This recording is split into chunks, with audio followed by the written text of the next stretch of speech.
Welcome to Your Next Level Now with your host, Bob Donnell.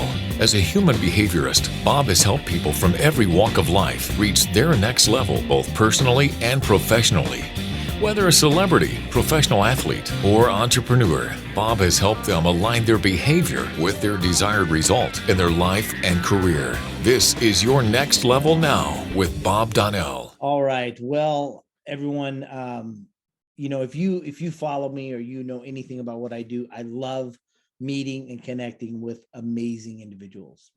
And every now and then I get surprised, I get shocked because somebody will say, "Hey, you need to meet so and so," and it always, when somebody brings somebody to me like that, I know I'm in for a treat.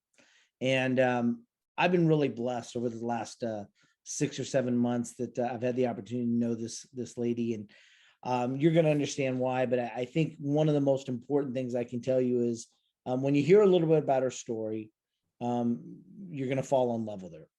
You're going to fall in love with her heart. You're going to fall in love with her tenacity, her drive, her determination, and her willingness to actually do the work. Look, there's a lot of people out there that talk a good game, and most of them haven't done the work. Most of them haven't put themselves in a place where they've had to be challenged, had to be pushed, had to be driven to something greater. And so they just, they read a few books, and all of a sudden they go out and they claim to be masters, claim to be professionals. Today, you're going to meet somebody who's actually done a lot of work. If you read her bio, which, we'll give you a link to later on, you're going to see that she's done a lot of work. But in the meantime, let me introduce you to Trez Ibrahim. Wow. Oh my gosh. Thank you so much. What a beautiful, generous introduction. Thank you, Bob. And I'm very, very honored to be here. I've been on this side watching you interview some incredible people. So I really appreciate and I'm honored for the invitation. Oh, and I love having this conversation with you. Yes. And thank you for accepting. Let's just jump into the deep end. I love to say, let's jump into the deep end. I think of so many times when I hear interviews, I get so frustrated because they look, so where were you born? And like, oh, I don't really care about that. What I want is the meat. Right. Recently or in the past, you've lost both of your parents. Yes. You have, you came from Egypt with your family, and they came with this goal and this dream and this ambition to have this wonderful life for you, but it hasn't always been so wonderful, and it hasn't always been maybe fulfilled in the manner that they thought it was. If we could talk to your dad and say, what's one thing that you wish that you'd been able to do differently for your daughter or for your family, what do you think he would say? Wow, you're going to start there. I'm going to cry. Oh gosh. To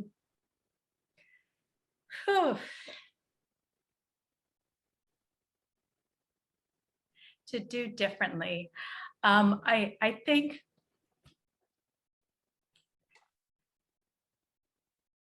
he would have been proud that he raised me as a dreamer. Love that. Gosh, I'm sorry.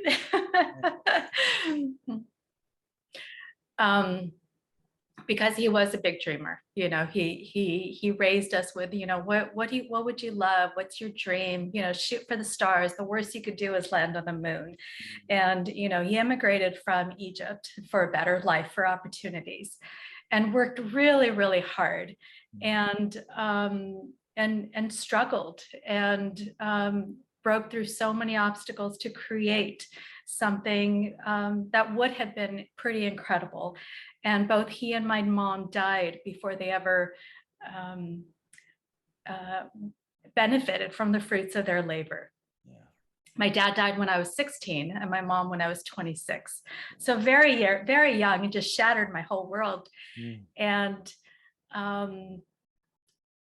shortly thereafter, I found myself broke, alone, divorced, a baby, no money. And that whole dream and dream big kind of didn't work for me. So I think what he would have said is, well, I wish he would have told me how. I mean, that was really the missing piece. Is I was raised to dream and dream big, and they always dreamt and dreamt big, but they didn't really quite know how to manifest what they want, how to live a full life, how to enjoy the fruits of their labor. And And I think he would have been proud of me. Mhm. Yeah, I definitely think he would have been proud of you. That's why I didn't say, what do you think your dad would be proud of? I know that beyond a shadow of a doubt. Yeah. But as parents, we're both parents. There's things that we go, wow, I did all these things right, Mhm. but I missed this, or I Mhm. forgot this, or I didn't teach this. Thank you for sharing that. That while they were big dreamers, while they had this big lofty goals and ambitions for their lives as well as yours, the one thing that maybe they failed to pass on was how to do that. And maybe, like you say, maybe they didn't know how to do it. Yeah, and I believe that's really what it is they didn't know how. They weren't shown the way, and they really paved the way for me. They showed me what's possible because they didn't grow up in the world of possibility. They grew up in a world that's very rigid and restricted, and everything that you can accomplish was based on what side of the tracks you lived on and what your education was and religion and all of that. So they did lay down the beginnings of the workings for me. Sure. And I always look at, why, what is the gift? What's the blessing in every part of my life? And I had to grapple with, why so young? And I realized it was for me to just take the reins and run with it, Yeah. so that I wouldn't continue to repeat the old patterns in my family. I can certainly appreciate that. Mhm. When you look back at your life, though, you said you got divorced when your child was young, right? Mhm. You struggled Mhm. financially, everything to kind of put things back together for yourself. Mhm. During that moment, you'd already lost your parents. You'd kind of been on your own. You've gotten married. You've had a kid. Now you're going through divorce. What do you think was the greatest lesson in that period of time? Mhm. It was to not give up, that there's always hope, that there's always a way, that that you can find it, and that nothing can stop you. Nothing can stop you. And I don't use this anymore. I used to say this all the time. But what doesn't kill you makes you stronger. That song. Right. Sure. I don't like the other side of it, but it really is it can't stop you unless you stop yourself. And I think that's the biggest lesson is I've learned resilience, and I truly feel there's nothing I can't get through in life. Yeah. Nothing. Yeah. I mean, there's obviously things I don't want to experience. Sure. Yeah. But I truly right? feel right. I truly feel that I can overcome anything. Yeah. And it comes from that experience. Here's the one thing, we talked about things that you were passed on to you, but maybe not how to do it. Mhm. So there's going to be people watch this, whether they're watching recorded or, online or, whatever, that are going to go, okay, great. Okay. Being resilient. Okay. You learned how to be resilient. You learned resiliency. How do I apply that? How do I become resilient? Because I've got my own divorce going on, or I've got my business that's failing, or I've got COVID or whatever else is going on. How do I become resilient? So, I truly believe there's a few steps, and it's really about honoring yourself. I posted something on Facebook recently about love is all there is, and at the end, that's all you have. And a friend of mine, shared, that I don't agree with you. I think I've experienced a lot of loss and grief, and, and I could have come back and said, well, at the end, there's always love, and gone into a whole philosophical discussion. And what I said to her is grief and loss is very real. And I honor you and I send you love. And truly, I think the first step is just honoring that life sucks and we go through pain and we grieve, and be able to honor that and feel that and experience that, and not do a spiritual bypass, not rush through it, not, try to ignore it or stuff it or get so distracted that we don't feel it. I think there's a gift there. And so really honoring ourselves by feeling it. And then looking at, okay, who am I? And I think that's the benefit of something that, kind of pulls you off from the rigmarole of life, from your comfort zone, from just living that normal life, is you start to question, who you are, what's your place, what is it that you truly want or desire, what are your values. And so I think taking that time to reflect on the bigger questions is important. And I think then you start to get some realization about what's next for you. What's the gift for you? What's available to you? And start to ask those questions is, what is my next step? And just asking the questions, you'll get the answer, not be in a rush. So many of us, and I've been there. I was in a rush. Let me get over this. How do I get over this? And it's not about getting over it. It's moving through it. And I think it's the journey of life that is such a gift. And asking those questions of, how, what's next for me, and where do I need to go? Who do I need to talk to? What do I need to be doing? What's my purpose? What's my next step? Being open to the answers, and then just saying yes. You're just saying yes to life, saying yes to the next step, saying yes to the opportunities, and you'll be directed. You'll be directed, and knowing that there is something bigger calling you. And I think that was probably one of the biggest lessons I got, is that with every challenge, something bigger always unfolded for me.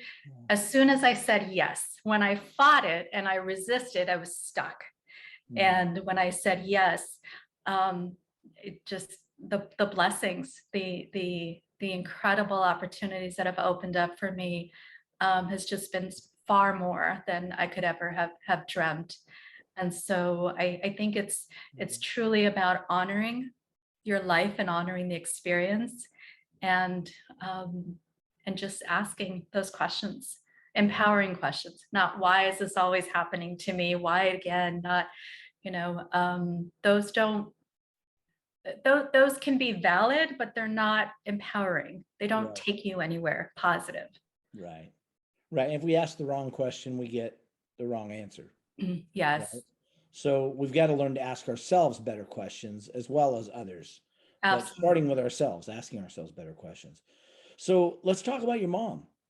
If we could dial in your mom right now, and she was watching this, and we said, hey, tell us something about Trez that we need to know, and tell us something that you are most proud of her for, what do you think she'd say? I want to tell you all about my mom and how wonderful she was. Love it. What would my mom say? She would probably say, you should have paid closer attention to the meals that I prepared, because I've been trying to prepare these Egyptian meals for my son. My son's asking that she prepared, but I was always running away from the kitchen anytime she was cooking, because I didn't want to work. So she'd probably say, you should have paid better attention. I know she would be very proud of me. And what do you think she'd be most proud about? I think I also, it's I've heard we always stand on the shoulder of giants. And I really feel like I said, I took the reins from where my father left. The same thing with my mom. She struggled with taking care of herself, sacrificed for everybody else, put herself last. And I picked up a lot of that. And I think because it didn't serve me, I had to find a balance between taking care of myself and taking care of other people, between honoring my boundaries and gifting to people what they need and what they desire. And so I think she would have been very proud of me in that respect, that I can still be loving and giving and honor myself. Yes. And be even more generous, because I do give from a full tank. Yeah. So I believe she would be proud of that I'm not a martyr, like she was, unfortunately. Huge thing for her to be proud of. Man, I'm proud of you just for being able to do that, just because I've done the work and I know how hard it is to get there. So grateful that you are doing that. You're helping a lot of people with doing a lot of different things. I look back at all your credentials, all your certifications, all this stuff. One thing that always impresses me is when somebody is willing to do that, they're willing to do the work. They're not just a one-trick pony. At the same time, what I realize is that there's different modalities for different times in our lives. NLP may be great for one set of circumstances, for one client, and then you may have to switch gears. So having the arsenal, what I call the arsenal, is what I see in you, and that having that arsenal is, I think, going to prove to be really effective for helping even more people as this goes forward. Looking at that arsenal right now, what do you think is the thing that people are needing the most in order to get to their next level? I think people need to understand. They need understanding. They need to be met where they're at. They need to be honored from where they're at. Understanding and honored from others, or for themselves, or themselves, both? Okay. Themselves. And so I mean, if I were working with someone, I would need to just really, I always say the biggest need people have is to have that spirit to spirit hello, for someone to truly see them and not see the baggage, not see the noise, not see the chaos, not see the lost job or the lost family or any of that stuff, but just see who they are as spirit. And so I think that's what people need to do is to see themselves, and then to look at and connect with what's calling me for greatness. What excites me? What is within me that wants to come out, to grow, to have, be, or do more. And I always say, whatever excites you, whatever is your joy, whatever makes you happy, that's what you're meant to be doing. That's what you're meant to be creating. That's where you're meant to be, because life is about fulfillment. It's feeling full. It's feeling happy, feeling a whole, and connecting with that, I think, is really what is calling people right now. And especially, you look at over the last couple of years, the rug's been pulled out from underneath most people, and they've been at a standstill. Now, most people have resisted it and gotten stuck, and other people have had that space, that opportunity to question and look at, do I even really like my job? Is this relationship even really serving me? Am I taking care of my health? Am I doing what I love? And so they've been able to start to ask themselves those questions.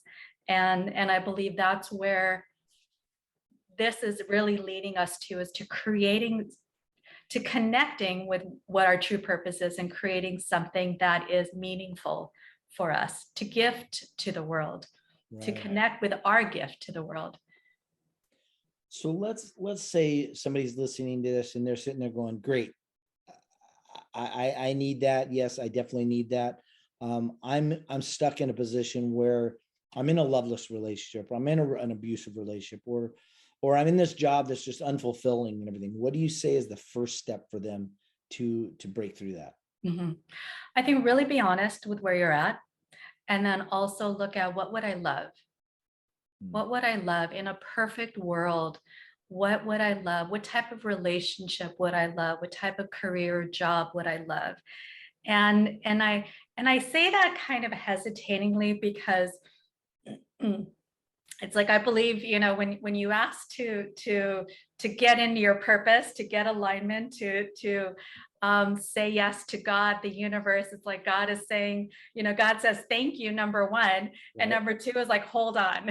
Right. Hold on, because once you open up, the things that no longer serve you just get shaken up. And it's like asking God for patience and then expecting it right away. Right.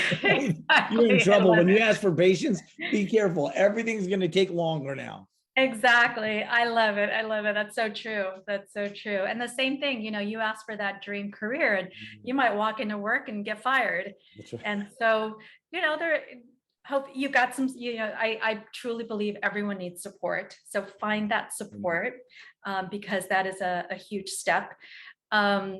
starting to just really say hello to you, hello to your dreams. So I think just really being honest with yourself and being honest with what you would love is a massive step. Yeah. And having the support and having tools to navigate that gracefully. And I think that's why I truly love what I do, because I didn't navigate it gracefully. I didn't have the right support. I didn't have the right tools and structures. And so I flailed quite a bit versus now when I go to take my next step, it is graceful. Even when stuff doesn't go my way, it's easy and I'm quick to move through it because I understand the big picture and I don't get stuck in what is. In the evidence of what's going on around me and my bank account or whatever situation. I really focus on my dreams. So I truly feel that one of the first things to do is, again, get really clear and honest about where you're at. Take 100% responsibility because you're here for a reason. There were some steps you took in the past that got you here. There's some decisions you made that got you here. So truly be willing to look at that and assess it and then make a decision that, I want greater for myself, and then find out what that is. Find out what that is. What would I love? What brings me joy? What makes me happy? What would be fulfilling for me? What would make me feel whole? And to start to create that picture. All of that is great for someone to try and do by themselves. But I noticed you mentioned to get help, have people on your team, on your side. And you and I both do a lot of coaching. I'm a coach for some people and not for some. So I have no problem in saying, how do people get a hold of you? What can they expect in working with you? What kind of programs and services do you offer that they can maybe tap into? Awesome. Thank you so much. You can look me up, Trez Ibrahim. I'm on trezibrahim.com, and then all the social media platforms, just find Trez Ibrahim. There's not a whole lot of Trez Ibrahims in the world, so I'm blessed in that respect. And I do have a number of courses and group coaching programs and one-on-one coaching programs.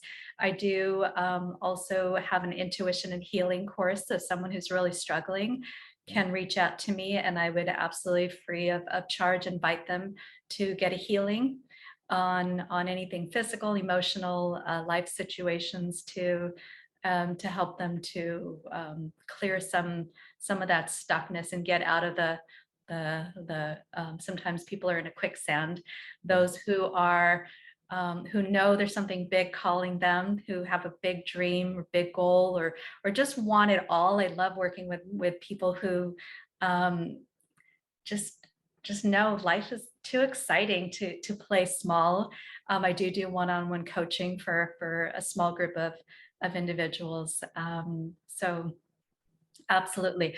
But there are so many, again, there's so many coaches. Obviously, you're an incredible coach. So many great books online if someone's really struggling. There's so much support everywhere.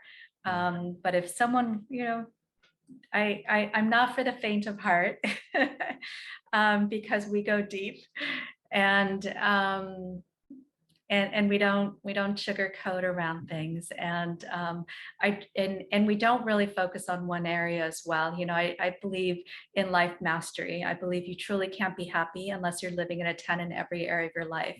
So someone who comes to me has to be ready to really live up to everything, and that means they're making they're in a career that brings them joy and fulfillment. They're making money that supports their lifestyle. They have free time to enjoy their life.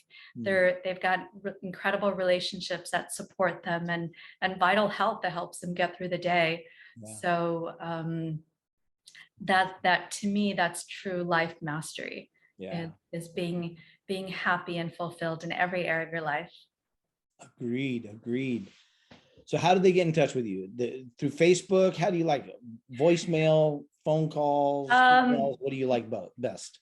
They can DM me on Facebook or Instagram. Okay. probably the best way. They can also, my website, they can send a message there, but I would say DM me would probably be the best. Awesome. Awesome. Yes. So Trez, again, I just want to tell you, I appreciate you being able to come on and share. I appreciate you going into the deep end from the very beginning and not really hesitating, really just thinking it through. I appreciate that.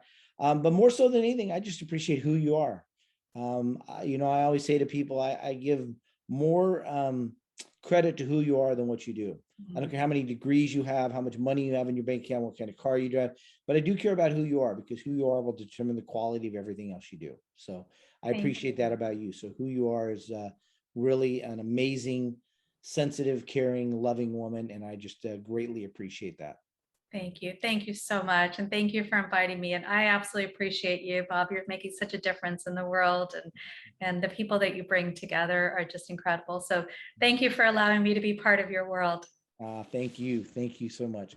Well, Greta, guys, follow her, find a way to connect with her, DM her, whatever you need to do, get in touch and just explore some opportunities that she might have that can revolutionize and change the way you live your life and the results that you get. So that being said, guys, get out there, make it a great week and enjoy your next level.